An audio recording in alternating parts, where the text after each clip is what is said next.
Salut Facebook Live, bon dimanche soir. J'espère que vous avez eu un beau week-end. J'espère que quoi donc? Qu'est-ce que je vous souhaite? Que vous avez pris du temps pour vous. Que vous avez décroché de vos responsabilités, même si vous êtes resté en ville, que vous avez réussi à introduire dans vos 2 petites journées de congé des moments égocentriques. C'est ça que je vous souhaite. Aujourd'hui, je parle de l'évolution de nos paradigmes, nos paradigmes de pensée. Je marchais tantôt et j'écoutais un podcast de Génération Sidechicks. Si vous me suivez, vous savez que j'ai participé à ce podcast-là. C'est un podcast de femmes. Il y a plusieurs collaboratrices, des femmes que j'admire, qui sont de la génération juste après moi. Mais des femmes qui veulent participer à co-créer le nouveau monde, qui veulent participer à ce que les choses évoluent, qui veulent se servir de leur tribune pour régler des conflits sociaux et faire évoluer les choses. Et le sujet de l'émission que j'ai écoutée, c'était l'évolution des paradigmes et l'invité spécial, c'était Élie Sapi, la super artiste chanteuse Inou. Et ils ont commencé à parler du sujet de l'avortement aux États-Unis, le gros débat, ce qui est en train de se passer, un petit peu moins, là, mais ce qui est en train de se passer aux États-Unis. Je le dis, puis je peux pas croire qu'on est encore là-dedans, là. C'est quand même assez incroyable en 2022 que le sujet, qu'il y a encore un débat autour de l'avortement. Mais bref, c'est pas pour parler de l'avortement, c'est plus pour parler vraiment de toutes les différentes évolutions sociales que nous vivons depuis.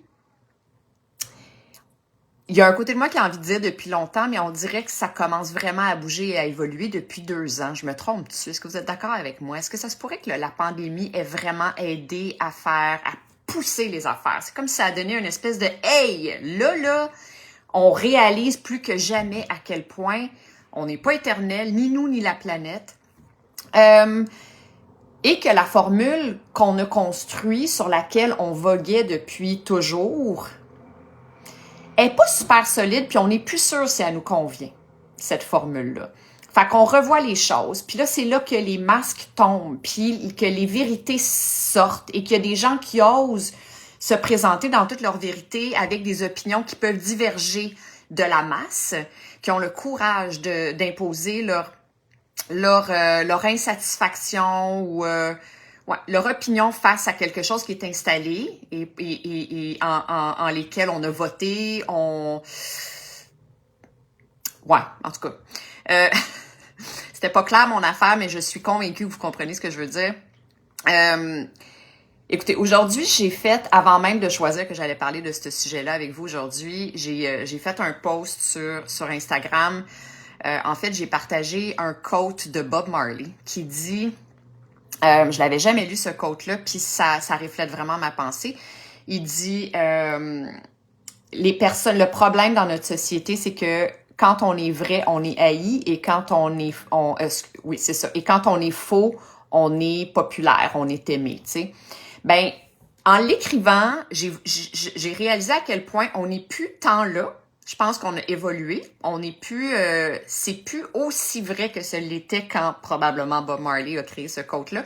Mais c'est encore d'actualité. La preuve, tous ces débats-là qu'on met sur la table depuis 2 ans, que ce soit l'homosexualité, que ce soit le féminisme, que ce soit le racisme, l'acceptation de la différence, en fait. Tu sais, c'est un petit peu ça qui est que y a toutes les différences. Accepter les différences, puis les laisser avoir la même place, le même titre, puis leur imposer le même respect que pour ce qu'on a mis dans la case de la normalité depuis toujours.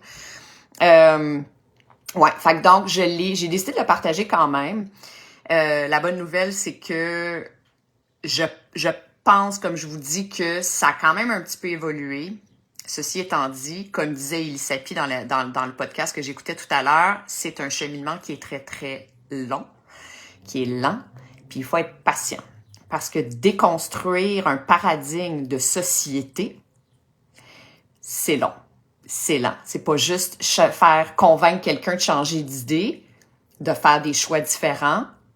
C'est de convaincre une société que ce qui est installé dans ses normes, c'est pas correct, puis qu'il faut complètement changer notre structure de pensée.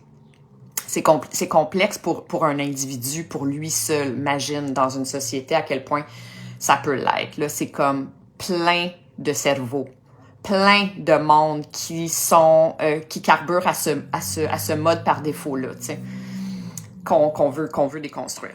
Fait que donc, ouais, j'ai envie de mettre la lumière sur ça aujourd'hui. La première chose, sur le fait que c'est positif en tabarnouche quand même, qu'enfin il y a du mouvement. Tu sais, bon, là, vous me direz, le féminisme, on en parlait dans les années 70, oui. Mais on en parle encore 40 ans plus tard. C'est parce qu'il y a quelque chose qui a stagné quelque part. C'est parce qu'on l'a mis dans on s'est découragé, on l'a mis dans un tiroir où je sais pas, c'était peut-être pas encore assez bouillonnant à l'intérieur de nous, je ne sais pas où. C'est vraiment très, très, très, très, très lent comme processus, tu sais. Un petit peu de tout ça, peut-être. Mais c'est la première fois dans ma vie, dans mes 44 ans de vie, que je vois une passion aussi vive que celle derrière les mouvements de société pour faire changer les choses actuellement. Je trouve ça beau, puis je trouve ça super encourageant. Puis dans le quote que j'ai partagé tout à l'heure, qui était, tu sais, quand on s'impose dans notre vérité, et donc dans notre unicité, et donc potentiellement, fort probablement dans notre divergence des autres, on se met à risque de ne pas être aimé, d'être rejeté, d'être repoussé. Pour deux raisons que je vois principales. La première qui est celle que ça déstabilise l'autre. Il fait, voyons donc, t'es censé être comme ça, là. Nous, on a établi une norme. Ça, c'est cool. Faut être comme ça. Faut aimer ça, faut détester ça. Ça, c'est le bien, ça, c'est le mal, ça, c'est le beau, ça, c'est le laid. Faut que tu fites dans cette case-là. Faut que tu sois comme ça pour qu'on t'accepte, pour que tu fasses partie de notre gang, que tu sois respecté, puis que, tu sais. Fait que si t'es pas comme ça, si tu sors de ce cadre-là, ouf, OK, là, on est déstabilisé, là, on le sait plus, là, ça nous tente de t'aimer puis de t'avoir à côté de nous. Ça, c'est la première chose. Puis la deuxième chose, c'est que souvent, on va refléter, on va être le miroir de la vérité des autres. Puis, on le sait, la majorité des gens fuient leur vérité, / des côtés plus sombres d'eux-mêmes qui ont pas le courage de faire face. Ouais, la grande majorité des gens, inconsciemment, ont fait ça. On fuit un côté de nous qu'on trouve moins glorieux. On préfère le nier, on préfère faire comme si ça n'existait pas, puis de le laisser enfoui quelque part à l'intérieur de nous, puis de mettre notre masque de « moi, je suis parfaite, moi, je suis comme ça, moi, je suis, oui, moi, je suis quelqu'un qui fit dans la société, je suis respectée, je suis respectable, j'ai les mêmes opinions que tout ça, tu sais. » Fait que quand toi, ça brûle à l'intérieur de toi, d'enlever ton masque, puis d'honorer ta vérité et de te présenter tel que tu es, ça vient déstabiliser les personnes. Fait que le sujet du live d'aujourd'hui, qui est de parler de l'évolution des paradigmes de pensée, je fais un lien avec ça parce que, à partir du moment où toutes les différences vont avoir leur place, à partir du moment où tout le monde va être accepté, peu importe la couleur de ta peau, peu importe ton orientation sexuelle, peu importe tes opinions, tes choix de vie, peu importe si t'es quelqu'un de plus sensible, quelqu'un de plus réservé, t'es quelqu'un qui porte du linge qui est pas à la mode, que t'as un style hors norme, peu importe c'est quoi, tout ça, quand ça va être accepté, on n'aura plus peur d'être dans notre vérité. On n'aura plus peur on n'aura plus peur d'être jugé parce que tout le monde va avoir leur place. Tu sais? Je pense à petit exemple super anodin, là, mais tu sais, j'ai dit longtemps, les premières fois que j'allais à New York, en fait, quand j'étais jeune, mes amis et moi, on se disait « Ah, c'est cool, on va pouvoir avoir des styles pétés, tu sais. » Je repense à ça aujourd'hui parce qu'à New York, tu peux vraiment être qui tu es, là. Tu peux vraiment, tu sais, je pense qu'ils sont rendus, ils ont plusieurs décennies d'avance sur nous en ce qui a trait à l'acceptation de la différence, de l'unicité de tous et chacun. Et donc, moi qui pensais que ben si je sortais de chez moi à Montréal avec un boa en plumes rose fuchsia puis des talons aiguilles, j'allais être jugée puis tout le monde allait me dévisager puis rire de moi dans la rue. Mais si je le fais à New York, ah ben là, je suis juste quelqu'un d'autre, je me fonds dans le décor, tu sais.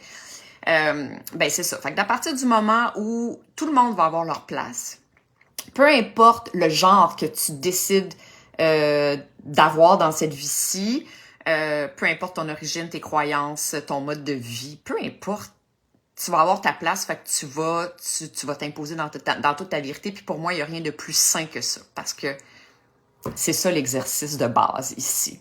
C'est d'être qui on est et de s'accepter et de s'aimer tel qu'on est, d'honorer toute notre différence, toute notre unicité.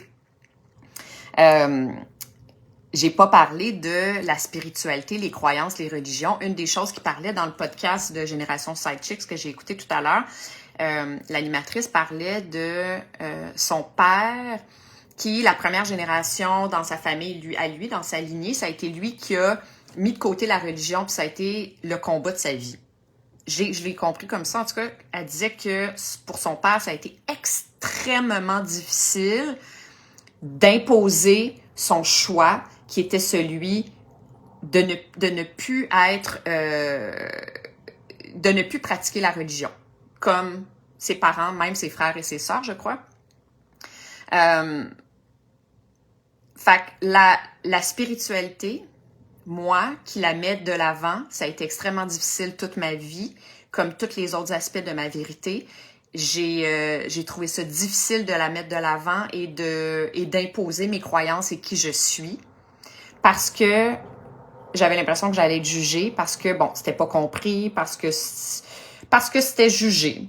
Il y a des mots que j'ai eu peur de dire pendant longtemps. J'ai eu peur de dire, mon Dieu, juste de parler de la médecine alternative, de l'astrologie, j'ai mis ça de côté. J'ai eu peur d'en parler pendant très longtemps parce que j'ai eu peur d'être jugée. Carrément. Même quand j'ai commencé à faire ce que je fais, puis que je le sentais dès le début comme étant une mission d'aider les autres, le mot mission, ça m'a pris du temps avant d'être capable de le dire. Salut! Allô, allô! Tu sais, mais étant donné que la spiritualité prend beaucoup plus de place, merci mon Dieu, en fait, gros merci à la génération, pas celle juste après moi, mais l'autre avant, je crois. La génération, je ne sais même plus comment les appeler, c'est-tu les millénarios, les milléniaux, je ne sais plus. Mais la génération de vingtaine, début trentaine, je dirais, qui, eux, ramènent la spiritualité. J'ai ma théorie là-dessus.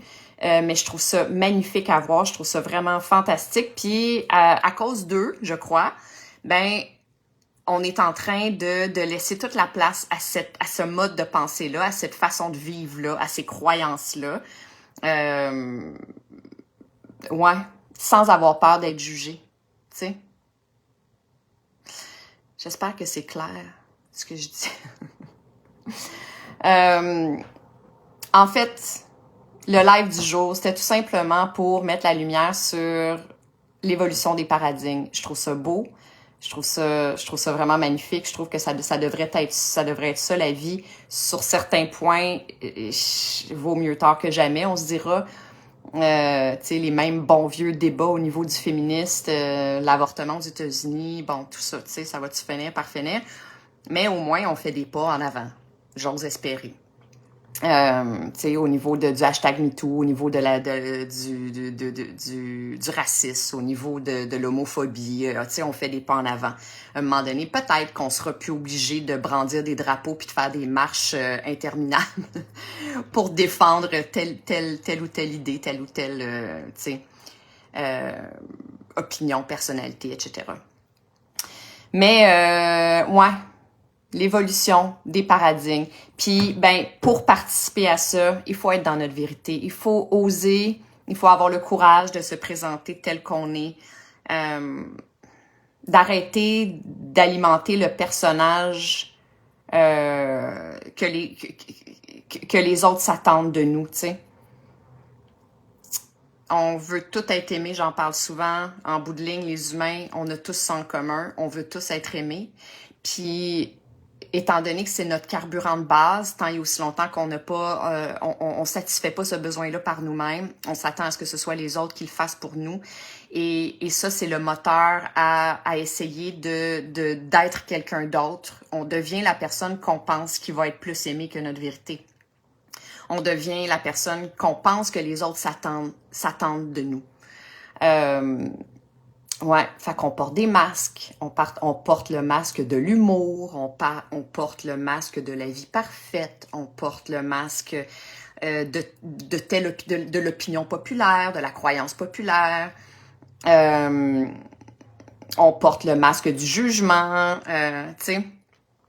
Fait qu'on fait comme tout le monde pour être aimé, au détriment de qui on est, au détriment de notre vérité, qui arrête pas d'exister pour autant, au contraire, elle étouffe. Puis à un moment donné, ben, elle étouffe tellement d'air qu'elle pète.